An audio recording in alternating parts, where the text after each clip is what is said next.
آپ کے دائیں بائیں ہوتے ہیں نا، آپ کے خدمت گزار ہوتے ہیں، آپ کے ساتھ اٹیچ ہوتے ہیں، ان کے اگر اوپر غربت آتی ہے، پریشانی آتی ہے، آزمائش آتی ہے، تکلیف آتی ہے، تو وہ ان کا ذاتی معاملہ نہیں. میرے نبی پاک نے اسے ذاتی معاملہ نہیں کہا. حضرت ربیعہ بن کعب کی وہ حدیث تو سارے لوگ سناتے ہیں کہ وضو کرایا کرتے تھے تو نبی پاک نے فرمایا کچھ مانگ لے. انہوں نے جنت میں نبی پاک کا پڑوس ہی مانگ لیا، یہ بخاری میں موجود ہے. لیکن وہ والی حدیث بھی پڑھو کہ جب نبی پاک نے انہیں کہا کہ ربیعہ تو مجھے وضو کراتا رہتا، شادی کیوں نہیں کرتا؟ حضور نے نہیں فرمایا کہ اس کا ذاتی معاملہ ہے، میں شادی کراؤں گا، میں اس کام میں کیوں آؤں گا، شادی کیوں نہیں کرتا؟ عرض کی حضور کوئی کاروبار نہیں، کوئی معاملہ نہیں، کوئی رنگ روپ نہیں، اور آپ کی خدمت سے بھی رک جاؤں گا. کہتے ہیں حضور خاموش ہو گئے. اگلے دن پھر پوچھا نکاح کیوں نہیں کرتے؟ میں نے کہا حضور نہ کاروبار ہے، نہ گھر ہے، نہ مکان ہے، نہ رنگ روپ ہے، کون رشتہ دے گا؟ جب میں یہ کہہ کے باہر نکلا نا حضور خاموش ہو گئے، تو میرے دل میں خیال آیا ربیعہ تو بحث کیوں کرتا ہے اور ان کو بتاتا ہے جنہیں اللہ نے سارا کچھ ہی عطا فرمایا ہوا ہے. حضور کہتے ہیں شادی کیوں نہیں کرتا؟ تو چپ کر کے کہہ دے محبوبہ جیسے دل کرتا ہے ویسے کر دے، تو آگے سے دلیلیں دیتا پھرتا ہے. یہ بھی کو بات ہوئی. فرماتے ہیں اگلے دن میں نے ارادہ کر لیا، حضور نے اگر آج کہا تو کہہ دینا یا رسول اللہ جیسے دل ہو کرے. میں نے وضو کرایا، میرا خیال تھا حضور یہاں روک کے کہیں گے، یہاں روک کے کہیں گے، پر حضور نے آج بات ہی کوئی نہ کی. میں دیر تک سوچتا رہا یہاں کہیں گے، یہاں کہیں گے، پر آج حضور نے بات ہی نہ کی. میں پچھتا رہا تھا کہ 2 دن موقع ملا میں نے ضائع کر دیا. فرماتے ہیں وضو پورا کرا کے جب میں باہر نکلا، دروازے تک پہنچا تو محبوب نے آواز دی. بات سن میں ٹھہر گیا. فرمایا شادی کیوں نہیں کرتے؟ کہتے ہیں میرا تو دل پھولوں کی طرح کھل اٹھا. میں نے کہا یا رسول اللہ جیسے دل کرتا ہے کرا دے. نبی پاک علیہ الصلوۃ والسلام نے فرمایا فلاں قبیلے کے سردار کے پاس جا، اسے کہا اپنی بیٹی کا نکاح تیرے ساتھ کر دے. کہتے میں گیا، تھوڑی دیر کے لیے توقف کیا انہوں نے، لیکن پھر وہ راضی ہو گئے. میں واپس آیا، سنو یہ جی اس کا ذاتی معاملہ ہے، لیکن نبی پاک نے دیکھا کہ اس کو ضرورت ہے میری، اس کا نکاح نہیں ہو رہا، گھر نہیں آباد ہو رہا، تو حضور نے پورا کردار ادا کیا. میرے محبوب کریم علیہ الصلوۃ والسلام نے حضرت حارثہ بن نعمان کو بلایا. فرمایا تیرا ایک مکان خالی ہے؟ کہ یا رسول اللہ ہاں. فرمایا یہ میرے ربیعہ کو دے دے، اس میں رہا کرے گا، دلہن کو لائے گا. حضرت بریدہ اسلمی کو بلایا. فرمایا ایک کھجور کی گٹھلی کے برابر سونا چاہیے. یا رسول اللہ کس لیے؟ فرمایا میرے اس غلام نے اپنی بیوی کو حق مہر دینا ہے. حضرت سیدنا عثمان غنی کو بلایا، تیسرے صحابی. فرمایا ایک مینڈے کا بندوبست تو نے کر کے دینا ہے. حضور کس لیے؟ فرمایا میں نے اپنے غلام کا ولیمہ کرنا ہے، بکرے کا بندوبست کر. ساری تیاریاں کر کے دیں. حضرت ربیعہ کہتے ہیں جب میں دلہن بیاہ کے گھر لایا تو میرے دوست یار رشتہ دار مبارک دینے آئے. کہنے لگے تیری کیا بات ہے، شادی بھی اعلیٰ خاندان، ولیمہ بھی، اور کھجور کی گٹھلی کے برابر حق مہر بھی.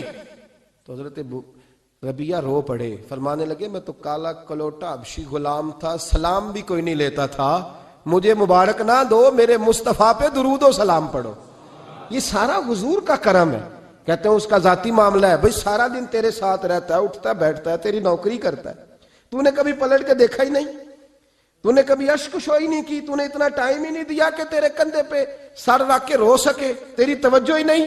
نبی رحمت علیہ السلام دائیں بائیں والوں آگے پیچھے والوں کا خیال رکھتے، جہاں جس کو ضرورت ہوتی حضور اس کی ضرورت میں پہنچتے، اشک شوئی کرتے، نبی پاک پیار کرتے. کہتے ہیں اس کا ذاتی معاملہ ہے، میں کیا کروں؟ سنو حضرت جابر بن عبداللہ رضی اللہ تعالیٰ عنہ کے جو والد تھے نا حضرت عبداللہ بن عمر رضی اللہ تعالیٰ عنہ، وہ اعلیٰ ترین احد کے شہید ہیں کہ نبی پاک فرماتے ہیں رب کریم نے خود ان سے گفتگو فرمائی ہے، خود ان سے گفتگو کی اللہ تبارک و تعالیٰ نے. حضرت جابر بن عبداللہ کے والد عبداللہ بن عمر احد میں شہید ہو گئے تھے. 6 یا 10 بہنیں تھیں ان کی. قرضے چڑھ گئے، کاروبار میں نقصان ہو گیا. ضروری نہیں کہ کوئی آدمی دھوکے بازی ہو تو وہ مقروض ہوتا ہے، یہ ضروری نہیں. تلک الایام نداولھا بین الناس، اللہ لوگوں کے دن پھیرتا ہے، حالات تبدیل کرتا ہے. اب صحابی پہ کچھ شک کر سکتا ہے؟ لیکن حضرت جابر کہتے ہیں اتنا قرضہ چڑھ گیا کہ ایک ایک بال میرا قرضے میں ڈوب گیا. قرضے بڑے دینے تھے، مقروض آتے، تنگ کرتے. خود نبی کریم علیہ السلام نے فرمایا ہے کہ جو مقروض ہوتا ہے وہ قیدی ہوتا ہے، جب تک قرض دے نہیں لیتا اتنی دیر تک وہ آزاد نہیں ہوتا. حضرت جابر ابن عبداللہ کہتے ہیں میرے باغ میں کھجوریں پکی تھیں. یہ بخاری میں بھی ہے, کنز المال میں بھی ہے, ابن کثیر میں بھی ہے, امام حلبی نے سیرت حلبیہ میں بھی لکھا ہے, بیسیوں درجنوں کتابوں میں آپ کو روایت ملے گی. فرمانے لگے کھجوریں جب میری پک کے تیار ہو رہی تھیں تو مقروض جب پیسے لینے آتے تو میں کہتا قرضے یہ کھجوریں پکتی ہیں تو دیتا ہوں. یہ ہم پنجاب کے لوگ کیا کہا کرتے تھے, ہاڑی سونی جی, یہاں چاول کی فصل پہ, یہاں گندم کے. ہم نے تو کپڑے لیے ہوتے تھے ادھار دکانوں سے کہ فصل پکتی ہے تو پھر دے دیتے ہیں, کہ کھجوریں پکتی ہیں تو دیتا ہوں. فرماتے پتہ مجھے بھی تھا کھجوریں زیادہ تھوڑی ہیں اور جن کے پیسے دینے ہیں وہ پیسے, فرماتے ہیں کھجوریں پک گئیں, اتاری تو یہ تو 11 گنا بھی اور ہوں تب بھی قرضہ نہیں اترتا.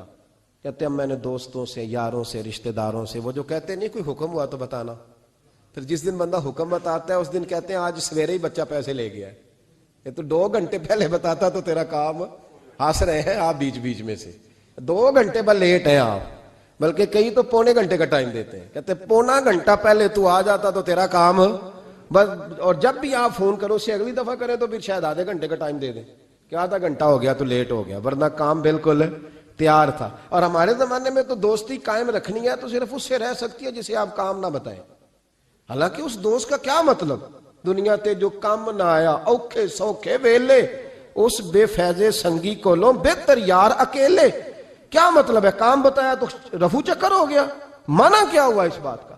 میرے رسول کائنات علیہ السلام کے صحابی کہتے ہیں سب سے کہا پر کسی نے نہ سنی, جب میں تھک گیا نا تو میں دروازہ رسول پہ چلا گیا, یا رسول اللہ, یا رسول اللہ, یا رسول اللہ. حضور قرضے زیادہ ہیں, کھجوریں کم ہیں, یہودیوں کے پیسے ہیں وہ مانتے نہیں. نبی پاک نے فرمایا ان سے کہو تھوڑے تھوڑے لے لیں باقی پھر دے. حضور نہیں مانتے. حضور کہہ سکتے تھے سلمان جاؤ بات کر کے آؤ, جاؤ بلال صہیب جاؤ. کون جاتا ہے مقروضوں کی سفارش کرنے, کہتا ہے بھائی میں نہیں بیچ میں آؤں گا, اتنے پیسے اوہ ہو, میں اپنے موبائل فون بند کر جاتے, کوئی پوچھے نہ. لیکن نبی کریم علیہ السلام نے فرمایا سنو, خود رسول پاک نے, خود نبی پاک نے, حضور نے فرمایا چل میں تیرے ساتھ چلتا ہوں, چل میں تیرے ساتھ چلتا ہوں. مقروض کے ساتھ, امیر کے ساتھ نہیں, اس کے ساتھ نہیں جس نے پیسے لینے ہیں, بلکہ حضور مقروض کے ساتھ, گرے ہوئے کے ساتھ چلے. چل میں چلتا ہوں. یہودی تک گئے, فرمایا کچھ لے لے, یہ بیچارہ دھوکے باز نہیں الجھ گیا ہے, غربت, کچھ لے لے باقی پھر دے دیں گے. کہنے لگا سارے ہی لینے ہیں. جب اس نے بات نہ مانی تو پھر یہ اللہ کے رسول ہے نا. اعلیٰ حضرت فرماتے ہیں میرے کریم سے گر قطرہ کسی نے مانگا, دریا بہا دیے, دوربے بہا دیے. یہ دوربے کیا ہوتے ہیں, یہ مجھے پوچھا تھوڑے دن پہلے ایک شخص نے. آپ سنتے رہتے ہیں نا شعر, آپ تو ترجمہ پوچھتے ہی نہیں نا, کبھی پوچھ لیا کریں کہ اس کا معنی کیا ہے, کبھی پرچی لکھ لیا کریں تاکہ کوئی جب آپ سے پوچھے تو یہ دربے کیا ہے. لفظ دربے ہے ہی نہیں, اصل میں اعلیٰ حضرت کو پڑھتے نہیں نا لوگ, تو انہیں پتہ ہی نہیں وہ بات کتنی اعلیٰ. یہ لفظ دربے نہیں ہے. اعلیٰ حضرت کہتے ہیں میرے کریم سے گر قطرہ کسی نے مانگا, دریا بہا دیے ہیں, در بے بہا دیے ہیں. در علیحدہ ہے اور بے بہا, در کہتے ہیں ہیرے کو, ایک معنی ہیرا ہے, در بے بہا, بے بہا کی تو سمجھ آتی ہے نا, در بے بہا دیے ہیں یعنی ہیرے بے بہا دیے ہیں اسے. اب سمجھ آئیے بات کی, دریا بہا دیے ہیں, در بے بہا دیے ہیں, یہ معنی ہے شعر کا. تو جب وہ نانا مانا یہودی تو نبی کریم علیہ السلام فرمانے لگے نہیں تو پھر پورے ہی لینے ہیں. کہنے لگا جی پورے ہی لینے. حضور فرمانے لگے کل آ جانا سارے دے دیں گے, پورے پیسے تیرے ملیں گے, تو آ جانا. حضرت جابر ابن عبداللہ کو حضور نے فرمایا کھجوریں اتار کے نا تو اپنے باغ میں ڈھیر لگا اور میں آیا. حضرت عمر حدیث کے راوی ہیں, فرماتے ہیں بس رسول پاک چل پڑے. حضور نے کندھے پہ رومال رکھا, حضور چل پڑے. کوئی چٹائی نہیں بچھائی, حضرت جابر کہتے ہیں کوئی صوفہ نہیں رکھا, کوئی پھولوں کے ہار نہیں. حضور آئے, 2-3 چکر میرے باغ کے لگائے اور کھجوروں کے ڈھیر کے پاس بیٹھ گئے. فرمایا بلا جس کے پیسے دینے, بلا, اب تنگی داماں پہ نہ جا اور بھی کچھ مانگ, بلا. فرماتے بندے کو بلایا. حضور نے فرمایا کتنے پیسے؟ حضور اتنے درہم دینار ہے. فرمایا کھجوریں تولتا جا اور دیتا جا. فرماتے ہیں میں دیتا گیا, میں نے کہا حضور اس کے پیسے پورے ہو گئے. حضور مسکرا کے فرمانے لگے چل 4-5 کلو کھجوریں اضافی دے دے, کوئی عرض نہیں. کہتے ہیں وہ بھی دے دی. حضور نے فرمایا بلا دوسرے کو. فرمایا اس کو بھی بلایا, تولتا گیا, دیتا گیا, حضور پورے ہو گئے. نبی کریم علیہ الصلوۃ والسلام نے فرمایا چل 4-5 کلو کھجوریں زیادہ دے دے. کہتے ہیں قرضے بھی دے دیے, 5-5 کلو کھجوریں بھی زیادہ دے دی. محبوب اٹھے, کچی زمین پہ بیٹھے تھے. حضور نے لباس مبارک کو جھاڑا, رومال کندھے پہ رکھا. فرمایا میں مسجد جا رہا ہوں, وہاں آ کے مجھے خبر دینا, وہاں آ کے مجھے بتلانا کہ جب میں آیا تھا تب کھجوریں زیادہ تھی کہ جب واپس گیا ہوں تب زیادہ ہے. وہاں مجھے آ کے اطلاع دینی ہے, بتانا ہے مجھے. وہاں آ کے میں جا رہا ہوں, مجھے بتانا ذرا وہاں آ کے. حضرت جابر ابن عبداللہ کہتے ہیں میں نے کھجوریں تولی, میں تھک گیا. میں تھک گیا, ڈھیر تو چھوٹا تھا پر وزن ہی بڑا نکلا. کہتے ہیں میں تھک گیا, جتنی دی تھی نا اس سے زیادہ تول کے باقی پڑی رہنے دی. میں مسجد میں گیا, ذرا لفظ سننا حدیث کے. کہتے ہیں مسجد میں گیا, جا کے عرض کی یا رسول اللہ میں تول آیا ہوں. جب آپ آئے تھے تھوڑی تھی, اور جب واپس آئے ہیں تو کئی گنا بڑھ گئی ہیں. حضور نے پتہ کیا فرمایا؟ فرمایا یہ بات نا جو تو نے مجھے بتائی ہے, یہ بات ذرا میرے عمر فاروق کو بھی بتا. عمر بڑا راضی ہوگا. عمر کو بھی بتلا یہ بات. گویا نبی پاک کے معجزات کی, فضائل کی, شمائل کی باتیں جب بتائی جاتی تھیں صحابہ کے دل ٹھنڈے ہوتے تھے. عمر کو بھی بتا, عمر راضی ہوں گے. جناب جابر ابن عبداللہ رضی اللہ تعالیٰ عنہ فرماتے ہیں میں حضرت عمر کے پاس گیا, میں نے کہا عمر میری یہ رائے تھی کہ جتنی میری کھجوریں ہیں 11 گنا اور بھی اتنی ہوں تو پھر بھی قرضہ نہیں اترتا, لیکن سارے قرضے بھی اترے, 5-5 کلو کھجوریں بھی زیادہ دے دی اور پہلے سے زیادہ کھجوریں پڑی ہیں. تو کہتے ہیں حضرت عمر کی آنکھیں روشن ہو گئیں, چہرہ مسکرانے لگا, کہنے لگا تو اب بتا رہا ہے نا, اب واپس آ کے رزلٹ سنا رہا ہے. تو صحابہ سے پوچھ لے, جب نبی کریم گئے تھے تو میں نے اسی وقت کہا تھا. حضور کے جاتے ہی میں نے کہا تھا اب دیکھنا رب کریم جابر بن عبداللہ پر ساری ہی رحمت نازل فرما دے. اللہ ہر قسم کا کرم فرمائے گا, خیر ہی خیر ہو جائے گی. دیکھ لے میں نے پہلے بتلا دیا. میرے نبی پاک سلام چھوٹی چھوٹی باتوں کا خیال رکھ, چھوٹی چھوٹی چیزوں پر توجہ دیتے, خیال کرتے کس کو کس وقت کس چیز کی کہاں حاجت ہے, اس کی وہ حاجت پوری کی جاتی, اس کا دھیان رکھا جاتا. حضرت جابر خود فرماتے, یہ مسلم کے لفظ ہے, فرماتے ایک دفعہ میں حضور کے ساتھ جہاد پہ گیا تھا, میرا اونٹ کمزور تھا, میں پیچھے رہ گیا. ہمارے یہاں شرط لگتی ہے نا, اللہ تعالیٰ خیر فرمائے, ایک بھائی گاڑی خریدتا ہے پھر دوسرا چاہے زیور بیچے اس نے بھی خریدنی ہوتی ہے, ورنہ گھر میں گھسنے کی اجازت نہیں ملتی. بہت سارے خرچے, یہ جو جوائنٹ فیملی سسٹم ہے نا, اکٹھے جہاں بھائی رہتے ہیں 3 4 5 6, اس کے بہت سارے خرچے ضد کی وجہ سے بڑھ جاتے ہیں. اس نے کیا ہے تو لہذا میں نے بھی, ہوتا ہے نا جی ایسے. تو پھر اس ضد میں کوئی پیچھے پلٹ کے نہیں دیکھتا کہ چلو جو پیچھے رہ گیا اس کا بھی ہاتھ پکڑے ساتھ آ جائے, دوڑتے رہتے ہیں. اس میں بیچارے کئی تھک جاتے ہیں, کئیوں کے پیر دوڑ دوڑ کے سوج جاتے ہیں, بڑے مسئلے بنتے ہیں, لیکن پیچھے پلٹنے کو کوئی تیار ہے؟ اس دوڑ نے ہمیں تھکا کے رکھ دیا. مسلم میں ہے, جناب جابر ابن عبداللہ کہتے ہیں حضور کے ساتھ میں جہاد پہ گیا, واپس آ رہا تھا, میرا اونٹ کمزور تھا, بوڑھا تھا, بیمار تھا, سب لوگ آگے گزر گئے, میں پیچھے رہ گیا. کچھ میں پریشان رہتا تھا غربت سے, تو میں مایوس بھی تھا, ذرا پیچھے رہ گیا, پریشان تھا. فرماتے ہیں نبی پاک نے نا 2-3 دفعہ پلٹ کے دیکھا, ادھر دیکھو. میں نے اپنی زندگی میں بڑے لوگ دیکھے ہیں, وہ امیروں میں چلے گئے, پیچھے پلٹ کے انہوں نے غریبوں کو کبھی نہیں دیکھا. کہ وہ ایک دوست ہوتا تھا ہمارا جو ماڑا ہے, غریب ہے, پلٹ کے نہیں دیکھا.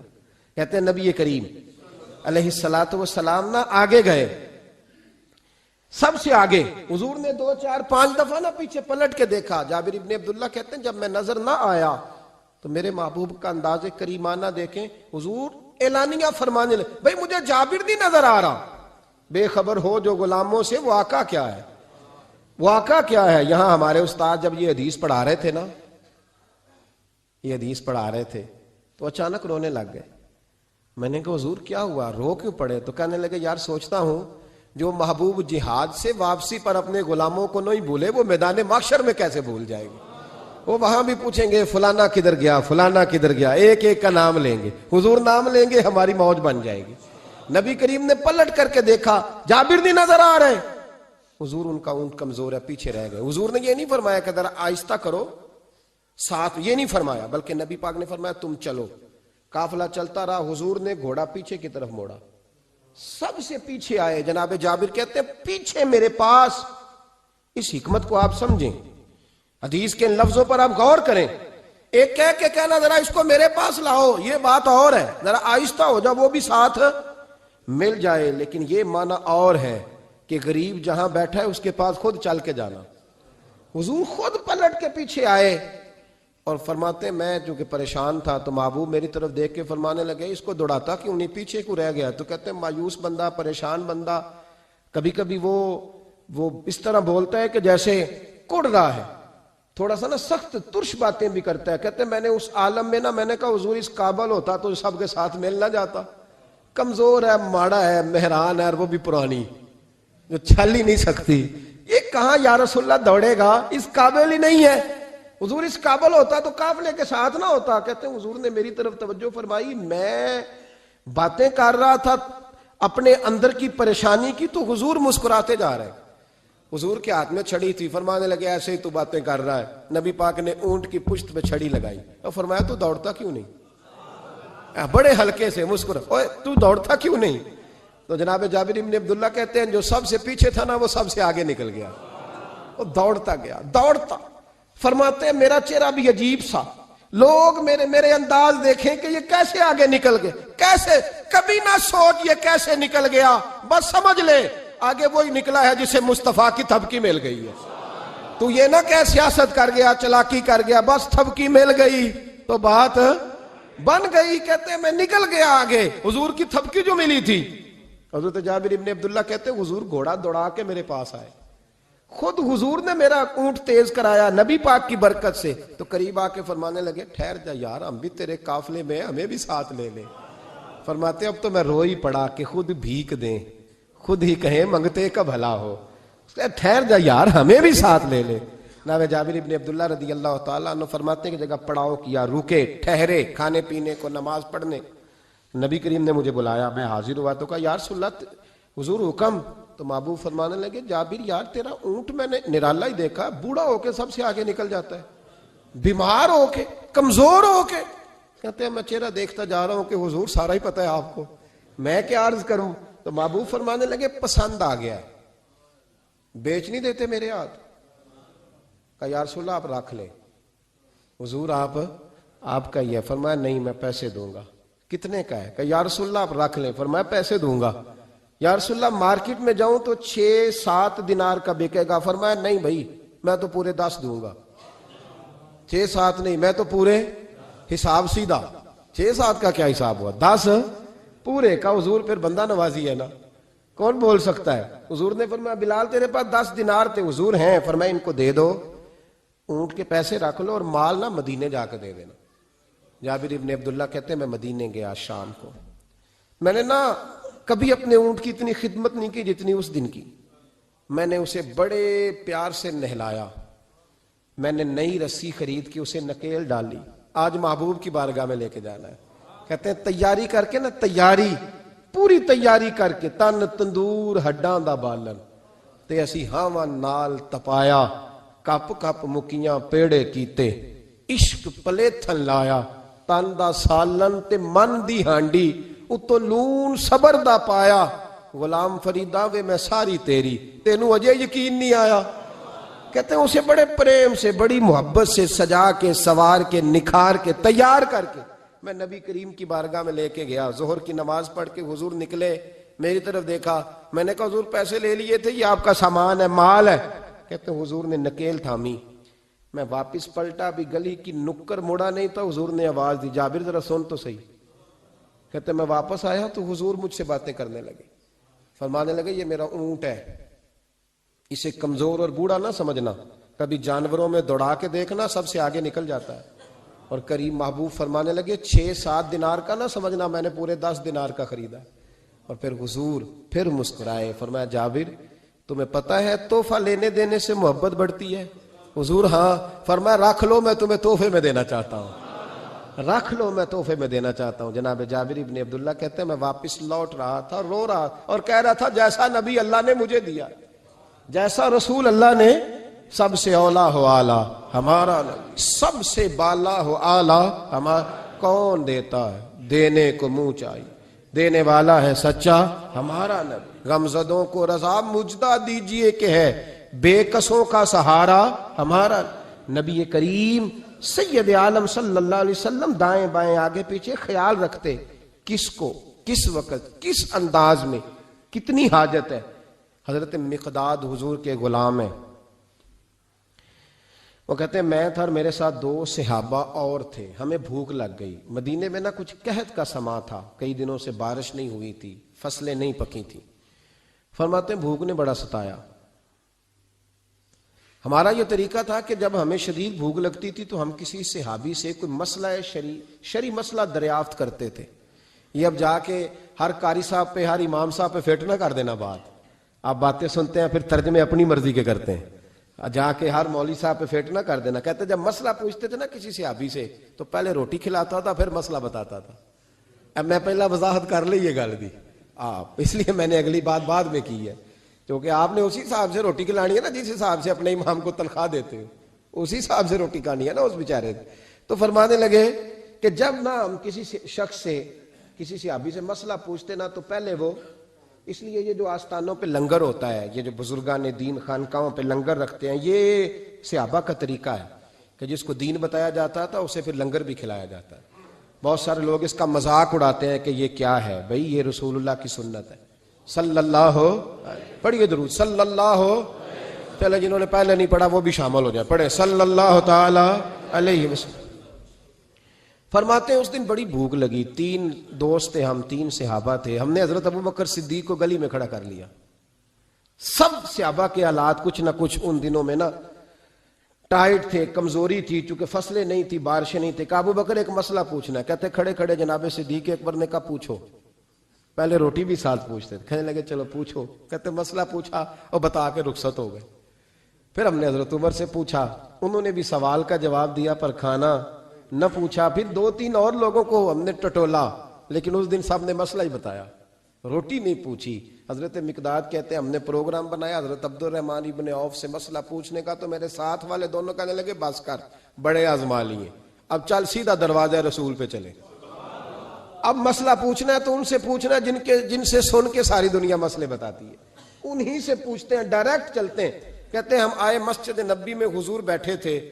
حضرت مقداد کہتے ہیں ہماری بکریوں کے تھنوں میں دودھ خشک ہو گیا تھا.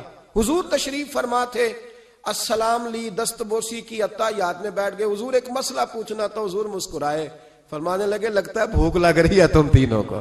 مجھے مسئلے کی سمجھ آ گئی, بھوک لگی ہوئی ہے یا رسول اللہ بڑی. فرمایا میری 4 بکریاں ہیں اور اللہ نے فضل کیا قحط میں بھی ان کے تھن دودھ سے بھرے ہوئے ہیں.